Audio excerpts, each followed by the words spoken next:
भाइयों बहनों, विकास की नई ऊंचाइयों पर पार करने का देश प्रयास कर रहा है। जीवन के हर क्षेत्र में विकास की नई ऊंचाइयों को पार करना है। 125 करोड़ देश, इन 125 करोड़ देशवासियों का ताकत आज पूरा विश्व ये मानता है कि दुनिया की बड़ी इकोनॉमी में सबसे तेज गति से आगे बढ़ने वाला कोई देश है तो उस देश का नाम हिंदुस्तान है। पूरा विश्व आज भारत को गौरव की तरफ देख रहा है। अब हम सब 125 करोड़ देशवासी मिलकर के तय करें, हम उत्तर प्रदेश के नागरिक मिलकर के तय करें, आप देखिए बदलाव कैसा आता है। 1 जुलाई से जीएसटी का प्रारंभ हो रहा है। इस देश के लिए बड़े गर्व की बात है कि इस देश के सभी राजनीतिक दल, इस देश के सभी राजनीतिक नेता, कितना ही विरोध क्यों न हो, इस देश की सभी राज्य सरकारें, केंद्र सरकार मिलकर के एक ऐसा ऐतिहासिक काम करने जा रहे हैं जो 1 जुलाई से देश की अर्थव्यवस्था में एक बहुत बड़ा परिवर्तन आने आ रहा है।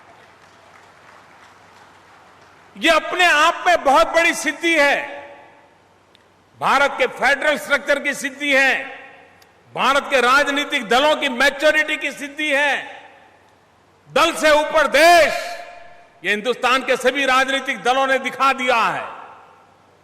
मैं सभी राजनीतिक दलों का आभारी हूं, मैं सभी राज्य सरकारों का आभारी हूं, मैं सभी विधानसभाओं का आभारी हूं, लोकसभा का, राज्यसभा का आभारी हूं। सबने मिलकर के इस जीएसटी लागू करने के लिए प्रयास सफलतापूर्वक किया है। और मुझे विश्वास है कि 1 जुलाई के बाद नागरिकों के सहयोग से, खास करके छोटे मोटे व्यापारियों के सहयोग से हम सफलतापूर्वक जीएसटी में आगे बढ़ेंगे, तब दुनिया के लिए बहुत बड़ा अजूबा होगा कि इतना बड़ा देश इस प्रकार से ट्रांसफॉर्मेशन कर सकता है। भारत के लोकतंत्र की ताकत का पहचान होगी दुनिया को कि इस देश के सभी दल, सभी भिन्न भिन्न विचारधारा वाले दल देश हित में कंधे से कंधा मिला करके कितना बड़ा फैसला करते हैं, ये दुनिया के सामने एक अजूबा की तरह दिखने वाला है। ये भारत के लोकतंत्र की ताकत है, भारत के लोकतंत्र की मैच्योरिटी की ताकत है, भारत के लोकतंत्र में राजनीतिक दलों की लीडरशिप की मैच्योरिटी की ताकत है कि संभव हुआ है।